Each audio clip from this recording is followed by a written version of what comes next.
when you're outside, that just gives you time to really connect with them. Sit down and stare at the ants with them on the ground and just do what they want to do, and they love it. Just building that connection as a family and building memories.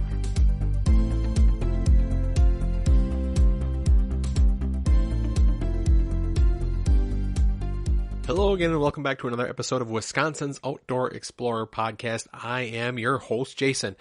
I love taking my girls out for a hike. Just having them outdoors and exploring does so much good for them and our family. They notice things, they ask questions, and they learn so much being hands-on and just experiencing the things around them. I only wish that I would have started them at an even younger age, or I had found an organization like Hike It Baby. Hike It Baby introduces children from infants all the way to school-age kids and their families to hiking outdoors. Hike It Baby has branches all throughout the United States and actually has 10 branches throughout Wisconsin. And today I'm talking with Jami Rogers, the co-branch ambassador for Hike It Baby for the Appleton area. We talked about getting kids outdoors and introducing them to hiking, the type of support you'll get when you hike with the group, and why it's such a great way for families to get out and hike.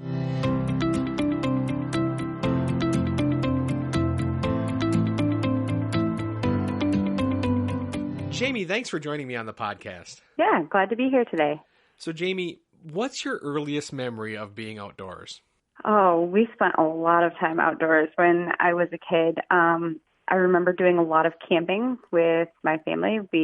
I grew up in Lower Michigan, and we would go to the Upper Peninsula a lot, or just northern Lower Michigan, and do a lot of camping. That was always a lot of fun. We had a big backyard as well, and I just remember always playing outside, being outside with my sister.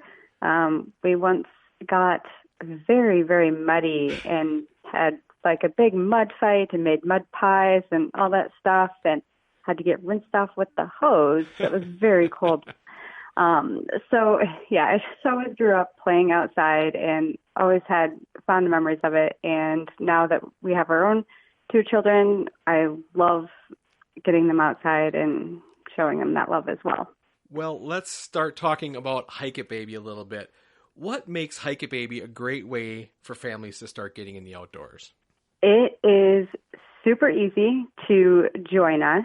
We are always a leave no hiker behind.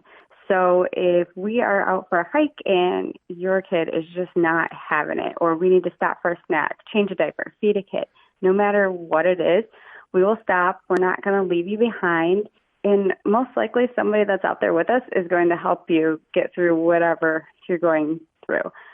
There's always the same expectations no matter what Hike It Baby branch you join. So if you join me in Appleton, Wisconsin, and then you head down to Madison and join them in a hike there, you have pretty much the same expectations. So you're going to get there, you're going to do a welcome circle.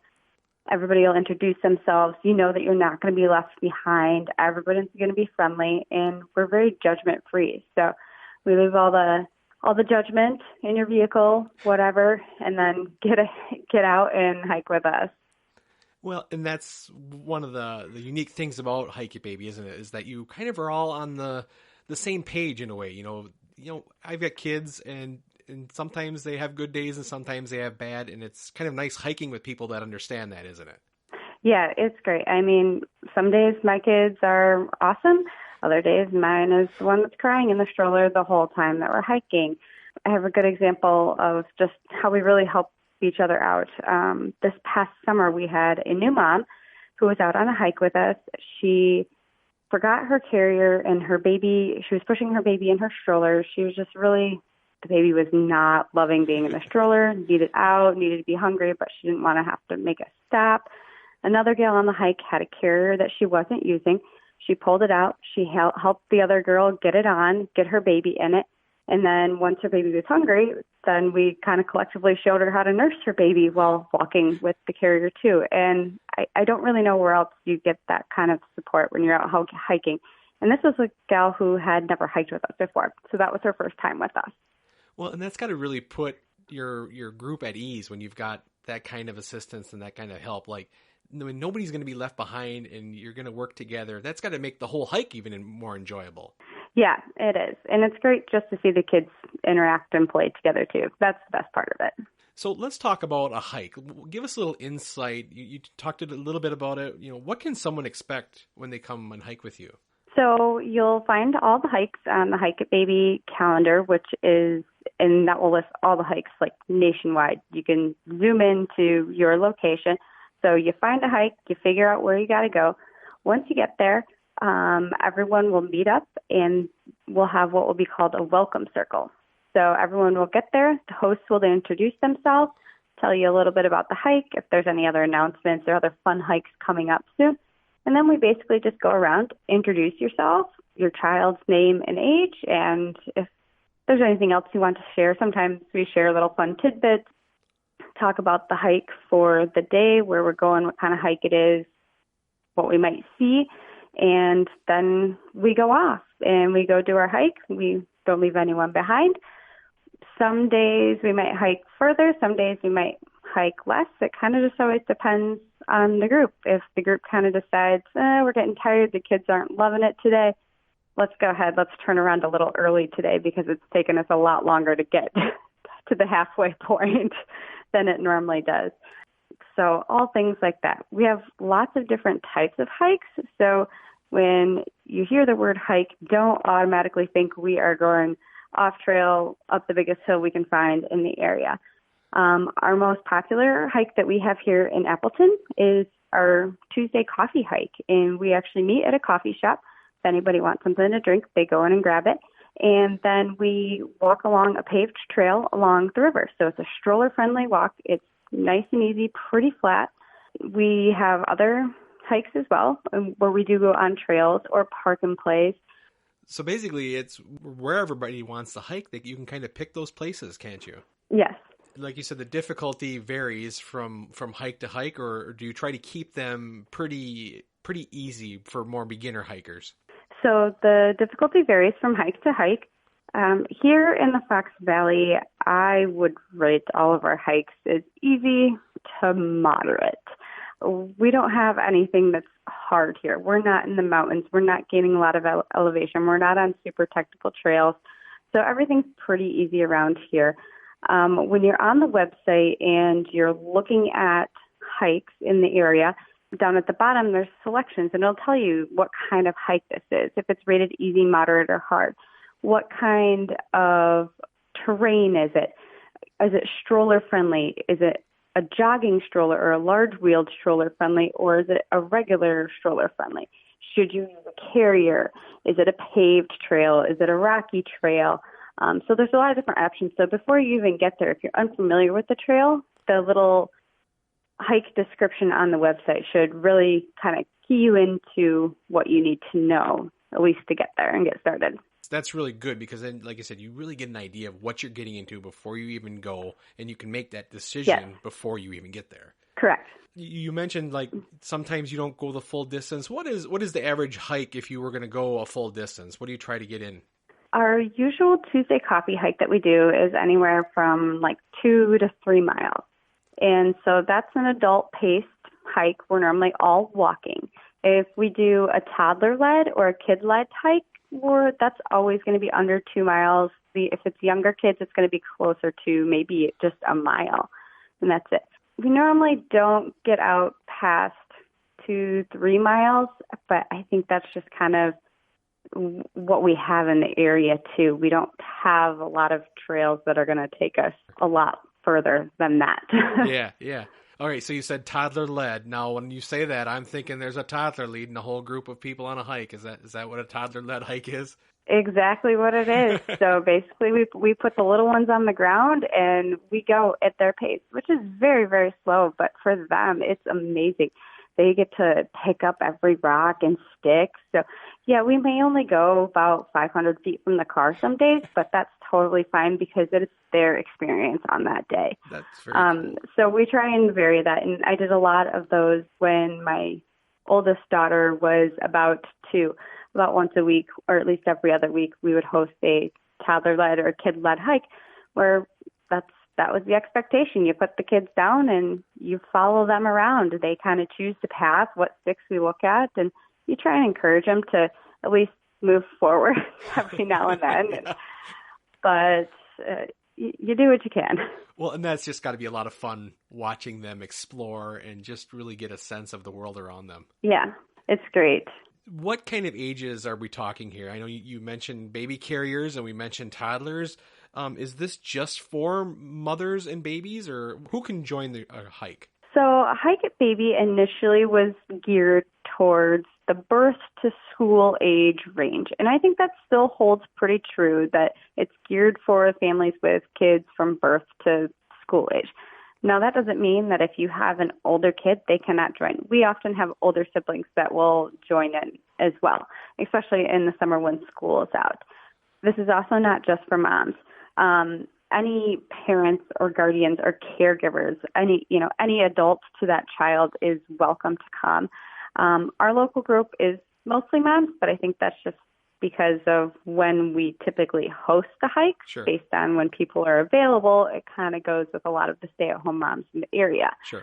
But if we do host weekend hikes, we often get more dads or other caregivers coming in as well. And is there a limit to the size of your hikes? Nope, not unless it might be a location-specific thing, but we don't have anything here that I've ever done that we have a max size. I know that if you get down in Milwaukee or Madison, they often have larger hikes, and sometimes those groups might split up just into smaller groups just for the ease of the hike in the group, but we don't over here by us. And, yeah, unless there's something specific with a location and the group size. We talk about getting the family outdoors and getting that experience going for them. Why is it so important to get the family outdoors?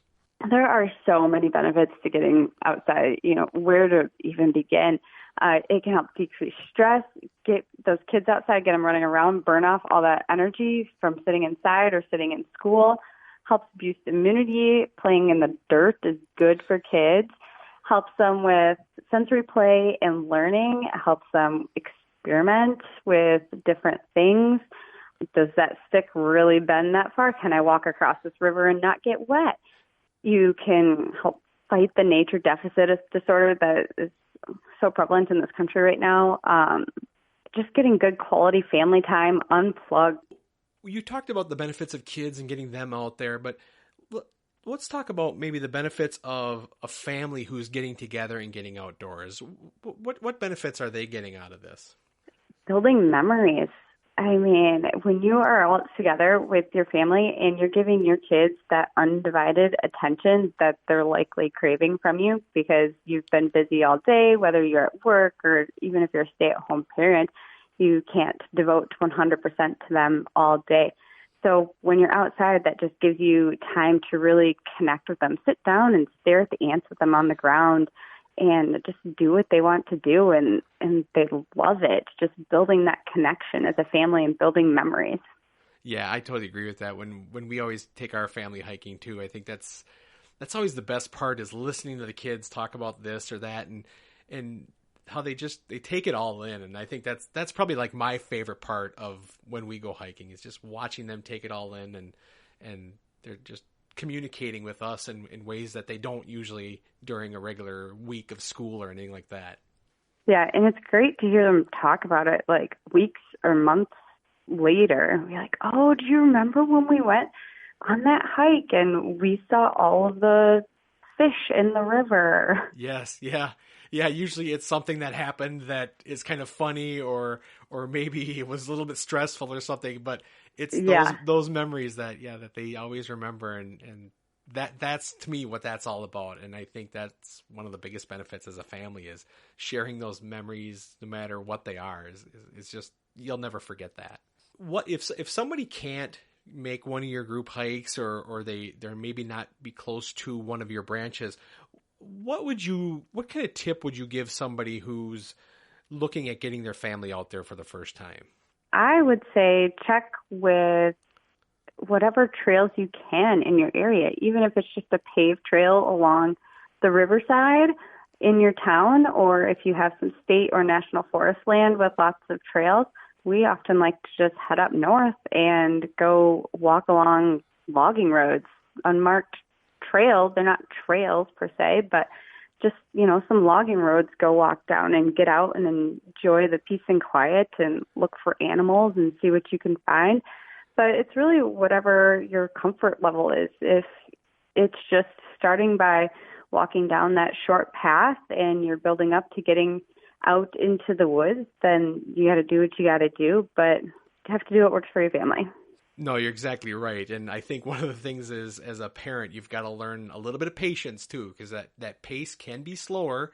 And sometimes you might want to go see something or rush to see something, and you just got to take your time. And I think that's one of the big things too, is just take your time and enjoy that time, really. Yes. Patience is key with kids, and snacks. Snacks go a long way. Yes. Just have lots of them. Yes, we have diffused many a crying child with just a few simple snacks and maybe a bottle of water. Mm-hmm. So let's talk about, if somebody wants to join one of your groups, how do they get started in being part of Hike It Baby? So the first step would be to go to hikeitbaby.com. When you get onto the hikeitbaby.com website, it'll populate hikes near you, and it'll let you know. It'll use your location, if you allow your browser to populate any hikes that might be near you. So right now there's a lot of virtual hikes going on, and it'll show all the branches that are in your area as well. So you can go to finding your state, you can find a community, and then find hikes.